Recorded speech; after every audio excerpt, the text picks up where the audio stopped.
Panasonic Lumix G9 II will be announced in a few hours at 10 a.m. New York time for a price of around $16.99. It will be announced alongside a new battery grip and the Leica 35 to 100mm f2.8 power OIS and the Leica 100 to 400mm f4 to 6.3 power OIS. So when can you pre-order the Panasonic G9 II? When will it start shipping? Well, stick around after this short break for all the details. But first, subscribe to this channel for a chance to win a Canon EOS R5. I'll be giving one away to one lucky subscriber once this channel reaches 100,000 subscribers. Anyone above the age of 18 with a valid mailing address is eligible. Additional terms and conditions are linked in the description down below. Early September the 11th, we got a bunch of leaked specifications and images for the Panasonic G9 II. And then throughout the day, we got more leaks, more confirmations, we got pricing information, we got a lot of announcements, well, not so much announcements, but leaks of the announcement coming out. So this video is going to encapsulate all the latest specifications, and I'm going to cover off that really shortly, and then we're going to get into pricing and availability. But first, a big thanks to sites like the Camera Insider, which has been doing a great job of curating everything, gathering all the information, all the latest leaked specifications, pricing information, the latest photos and brochures, all of it assembled into one place. And 4/3 Rumors has done the same thing, curating information, putting it together, giving us their viewpoint. So from the Camera Insider and Sony Alpha Rumors, we have two viewpoints covering off the camera. All right, well, let's get to the latest leaked specifications of the Panasonic Lumix G9 II. Now, first of all, the sensor. It's going to be a micro 4/3 sensor with a resolution of 25.2 megapixels. It's going to have a brand new image processor, and of course, this camera is going to enter a new phase, meaning that it's going to have Panasonic's new phase detect autofocus system, the same one found in the Panasonic S5 II and the S5 IIX. Although I wouldn't be surprised if this one has a few tweaks, and according to the latest leaked specifications, it's supposed to see improvements in sports, extreme sports, motorsports, and of course wildlife photography. The G9 II is going to be capable of 13 plus stops of dynamic range, and the frame rate in continuous stills, get ready for this, 60 frames per second. That's right, 60 frames per second. I'm willing to bet everything here that this is going to be JPEG. I don't know what RAW is going to be, and based on the leaked specifications, it sounds like it's going to have dual card slots, but there's no indication as to whether it's going to be SD or CF Express. Personally, I'd love to see CF Express. The only Panasonic camera that's come out in the last year or so to have a CF Express Type B card, I think it was the Panasonic, what was it, the GH6? Yeah, the Panasonic GH6, because the S5 II and the S5 IIX didn't get them. And that new phase detect autofocus system, it's actually a hybrid system. So you still have depth from defocus autofocus. We don't know where that's going to be taking over, where that's going to be controlling the camera. But from what we saw with the S5 II, when you're shooting in 4K, you're going to be shooting with that phase detect autofocus system. Although that isn't exactly the same thing in 1080, and depending on the photo modes, depending on the full specifications of this camera, it's really hard to say where the DFD is going to reign supreme and where that new phase detect autofocus is going to reign supreme. All right, now let's take a look at the video specifications of this camera. It's capable of 5.7K video at its highest resolution, and the frame rates, well, up to 60 frames per second, 10-bit 422 internal. And external, also 10-bit 422. But here's something, and you might be cringing a little bit, going like, oh, I hate doing external, but there's some huge benefits to shooting external. And it's external over USB to an SSD. This is really handy because if you're going to shoot external, you get the choice over Apple ProRes or All-I. And the reason why that's a big deal, if you do a lot of video editing, having your content already in a video editing codec such as Apple ProRes is a really big deal. You don't have to transcode, it's already there in the SSD. It's kind of like having a Ninja 5, but without the Ninja 5. Now, the Ninja 5 provides us with other capabilities such as waveforms, vector scopes on a much larger screen, but to get that Apple ProRes 422 through USB to an SSD, you'll probably need some sort of camera cage unless you're planning on duct taping. And no, don't follow that red-green approach. Don't duct tape it. Get yourself a proper cage, get it secured to the camera. But to be able to shoot both All-I and Apple ProRes 422, now I'm assuming 422, it might do some other modes, but still, that's pretty impressive. But we're not done with the video modes. We're also going to be able to shoot 4K all the way up to 120 frames per second. Now let me just go back to the 5.7K. Whether you're shooting internal or external, you're doing all the basic frame rates of 24, 25, 30, as well as 50 and 60 frames per second.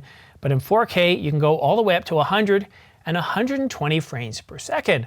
Now there is one new capability with this camera that you would expect to be just for video users, and that's to be able to apply the LUT in real time, but not just for video, also for photo as well. And of course, as you can imagine, with 13 plus stops of dynamic range, and that is of course with Vlog. So we do have Vlog with this camera.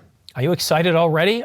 You know what, I'm looking at the Panasonic G9 II. I'm a lot more excited about it because I see this as a very affordable filmmaker's camera, and it kind of reminds me of the Sony FX30, which is a very, very good camera. The Sony FX30 is $1,798, whereas the G9 II, I'll get into the pricing and why I think it's going to be $1,699 shortly, because we do have some leaked pricing in British pounds, but if it's around $1,699, it beats the Sony FX30 by $100, and with a new face detect autofocus system, this camera's looking pretty impressive. Now the LCD, it's not a 4-axis articulating LCD, such as the Sony a7R5, but it is an articulating flippy screen with a resolution of 1.84 million dots, and the EVF, well, it doubles that to about 3.68 million dots.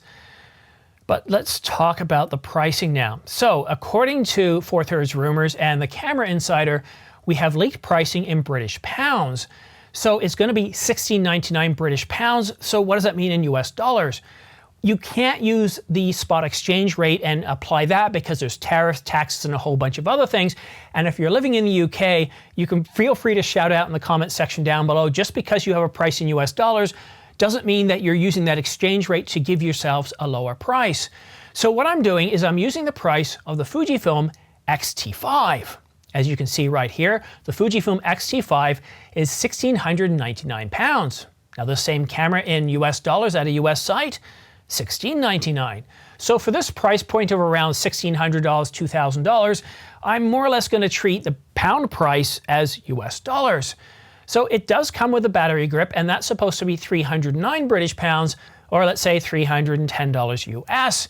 And it's also coming with 2 lenses. Now the 35 to 100 millimeter has a price of, let me see here, a price of $10.99. Let me put my glasses on here, $10.99, and that's a 2.8 power OIS. And the Leica, they're both Leica lenses, 100 to 400 millimeter, f4 to 6.3, 2 ASPH power OIS for $14.99 British pounds, or around $1,499 US dollars. Pretty exciting, right? I'm really looking forward to this camera. There's a whole lot more specifications that I haven't gone into, Bluetooth, USB, all that sort of stuff that the Camera Insider and 4/3 Rumors do a really good job of covering off, as you can see right here.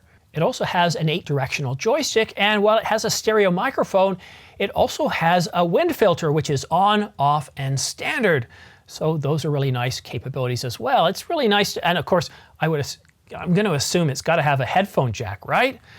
All right, so when is this camera going to be available for pre-order? Well, in most cases, unless it's a Sony, pre-orders usually start right at the end of an announcement. I mean, this makes sense after all, right?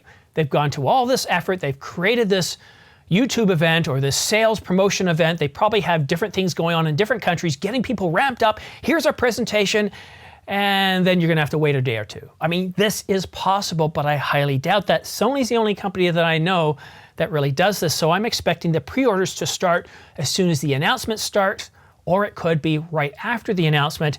And when will it start shipping? Well, according to the Camera Insider, it's going to start shipping in November. So we're in September, middle of September, middle of October. Oh, they're going to make us wait 2 months? Nikon, despite their inability to get enough Nikon Z9 shipped out to everybody, they did really good with the first set of pre-orders. But we only had to wait a few weeks before they started shipping. I hope we don't have to wait about 2 months before the G9 II starts shipping. I hope we get it a whole lot sooner. Now, one thing you might have noticed throughout this video when I started talking about the specifications is I had the smart pre-order links down below.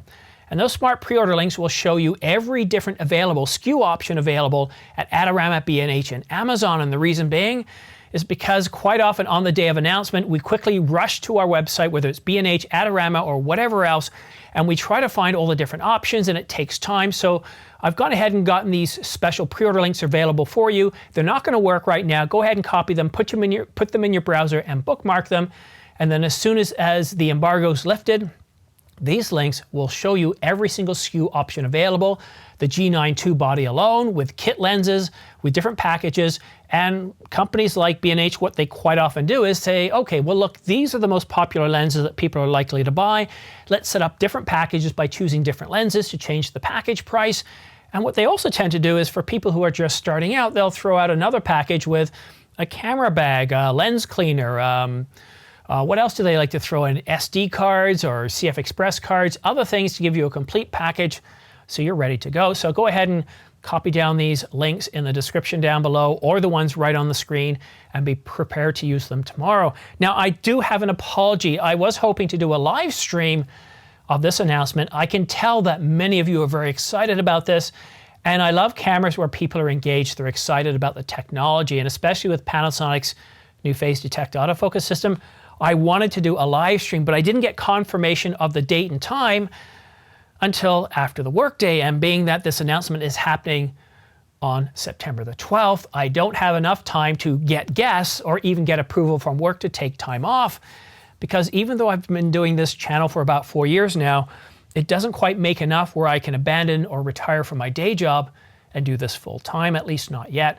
And if you're thinking of pre-ordering the Panasonic G9 II or any of the kit lenses or any of the lenses to be announced, the battery grip, then please consider using my affiliate links down below, because it helps fund this channel for new cameras, and it'll also help get me off of doing this as a part-time job and a full-time job. So just for disclosure purposes, depending on whether you purchase from Amazon or B&H or Amazon, I get anywhere from 2% to 6% back. And if you want to stay up to date on all the latest camera gear news and rumors, then go ahead and subscribe, and make sure you also choose all notifications. And for all those minor news stories that aren't quite big enough to have their own separate video, well then consider following me on X, formerly known as Twitter, because I think today I must have put out something like 6 tweets, all the pricing information, leaked photos, leaked specifications. Things kept updating almost hourly. And so I'm constantly tweeting out information, and I've only got about 719 followers on that source, where I've got 43,000 here. And when it comes to stuff like this, I'm not going to produce another video between now and when you're watching this. I'm not going to shoot another one, because I think this covers everything off. But if we get some other updates on pricing, shipping dates, changing to a little bit different to what we have right now, well then I'll tweet that information out, but I'm not going to have a separate video. So go ahead and subscribe, or not subscribe, follow me on X, because it's the best way to stay informed on something that's fast-paced. And even when I publish videos like this, I usually also post that on X, so that way you can stay up to date on all the latest camera gear news and rumors. But that's it for now. Thank you so much for watching. It's so much appreciated. 43,000 subscribers at less than 4 years. I do really appreciate your dedication and your support to this channel. John, Paul, Kathy, all of you out there, thank you so much. It's greatly appreciated. Have yourself a great day, and of course, we'll see you again soon.